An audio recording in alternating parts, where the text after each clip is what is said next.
there's been this argument about political parties in relation to the state of the nation. I don't think any Nigerian who means well, and I mean with a very rational thinking Nigerian, should be looking at political parties at this point in time. We are very aware of the fact that since 1999, we've had just one political party that has ruled the country for 16 years. The records are in black and white. They're very clear. This political party has never really established within the nation, within the minds of the people, the electorate, a formidable agenda. Neither has it shown that it thrives on a viable, structured, organized idea or ideology. I'm not even going to go into emphasizing or buttressing that aspect of it. We've gone past that stage. Now, for the new political party that is in government at this point in time, it's looking more like a flip of a coin, of the same coin, two heads of the same coin, two separate heads of the same coin. Then the question becomes, why do we have political parties that are not establishing or building on ideals and ideologies? Democracy cannot exist in a vacuum.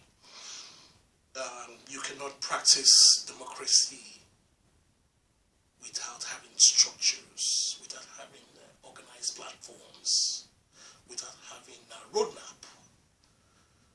Neither can you govern a nation without showing course, telling the masses what you want to do.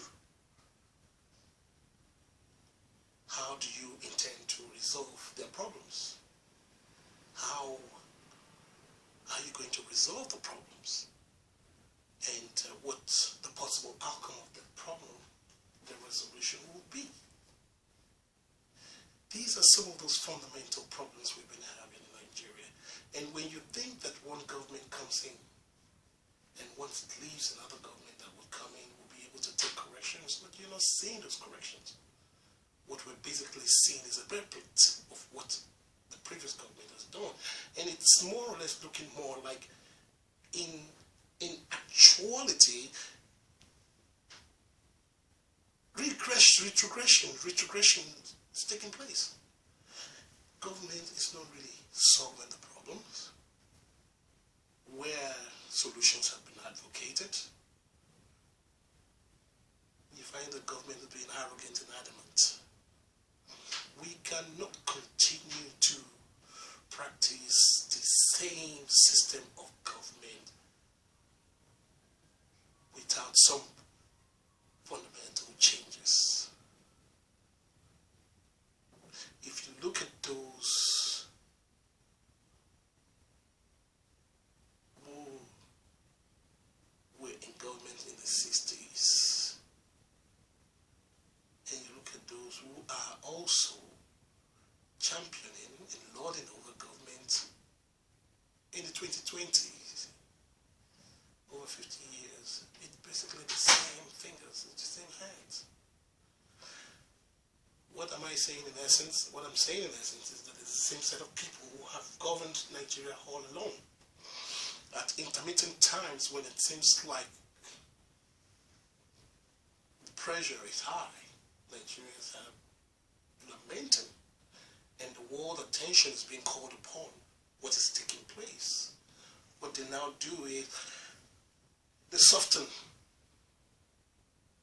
the situation by bringing in figureheads, butterfingers, what I call stooges. They fill the positions up with them, but they still run the government.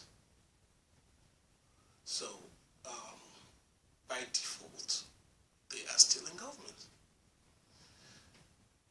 We cannot continue this way as a country, as a nation, as a people. We must try to ensure the truth and start being sincere and honest with ourselves. The honest truth is that Nigeria till date has not been freed to run her democracy the way true democracy should be run. Those who call themselves representatives of the people at different levels of government, what are they representing? Who are they representing? When you go into the National Assembly, either on the federal level or on the state level, you still find the same thing taking place. The only time they are sitting down to deliberate on issues pertaining to national development, nation's upbringing, and development, state of the nation, so to say, is when money is involved. It's either they are planning on increasing their salary or benefits, or there is some money, excess crude account or excess money that is coming in and they are planning on what to do with it. It still goes around the same thing. Or it's constituency funds, but you will find out that it's always going to be around money. And that's the only time you see that they come into a consensus. Besides that, what else are we getting from our so-called representatives? Those who are say they are representing the country and the people. We need to restructure Nigeria. There is no point bickering over it. There's no point getting angry over it. The regions are already taking shape, whether consciously or unconsciously, whether we want to accept it or not. The regions are taking shape. All the problems we're having in the northeast, in the Niger Delta, in some areas of the country is postulating and telling us that the people are waking up. And they're waking up to the fact that the rude, harsh realities that they are not being properly represented. Neither are they properly funded. To a larger extent, those developmental indices and attributes that you would expect to see around them, they're not having it. And every day they open the newspaper, they watch on the on the media, electronic media or on cyber, they're reading the reports, the amount of money that's being shared, the amount of money that's been allocated to different regions, and it's just unbelievable the fact that there are no translations. When you look at the money that comes into one constituency and you're asking where are the translations of this so amount of money, you can find it. So going back to the question about parties, political parties in relation to national development, I think at this point in time it's not about the political parties. The political parties are inconsequential to what we are facing at this point in time. I think what we have now is what I call a national emergency, a call to serve, to service. And a call to service by patriotic, honest, and sincere Nigerians. Those who will come in and face Nigeria head on and be sincere to serve without necessarily adding any sentiments to it. When you see where a leader is always referencing the political party, remember, once you are gone beyond the election, your political party is your platform. It is required that you have to belong to a group. You cannot come independently to run. That's how it is designed at this point in time with our system. But it does not mean that the political party now would run the government of the country.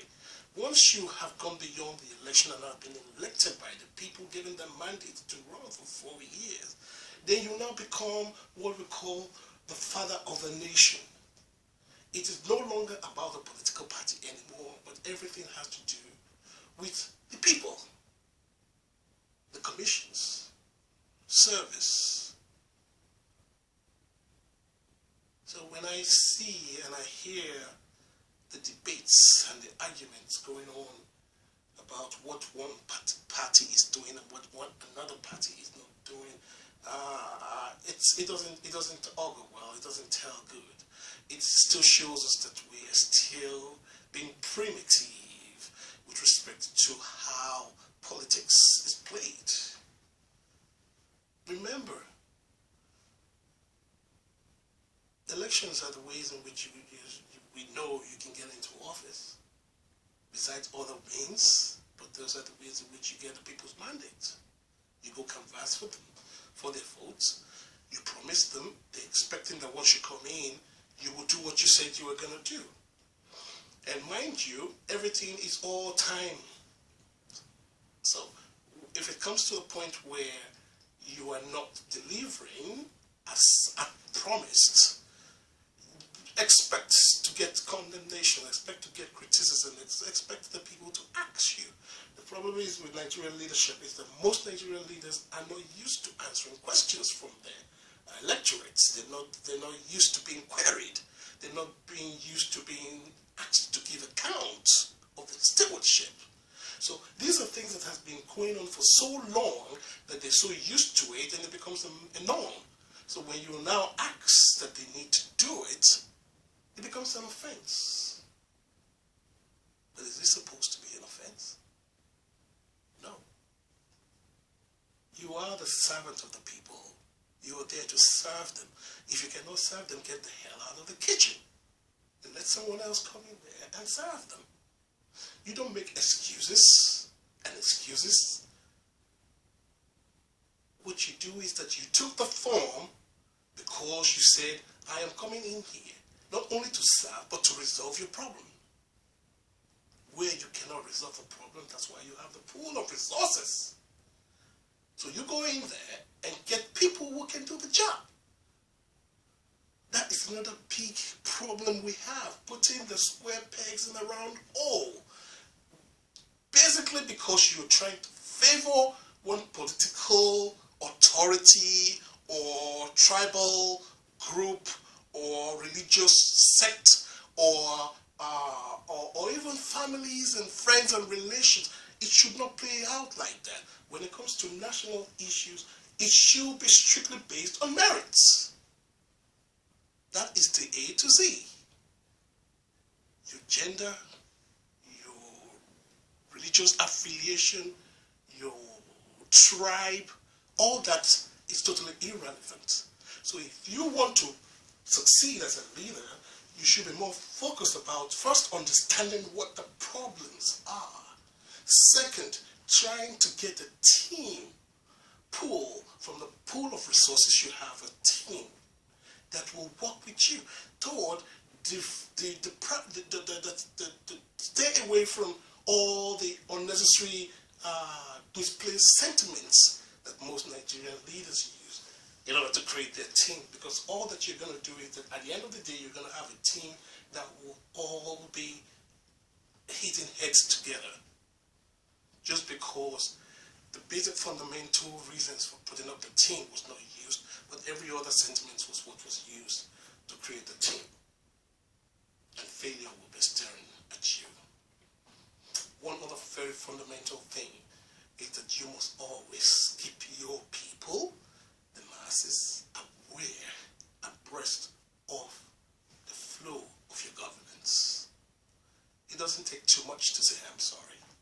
It doesn't take too much to say, I feel we have done wrong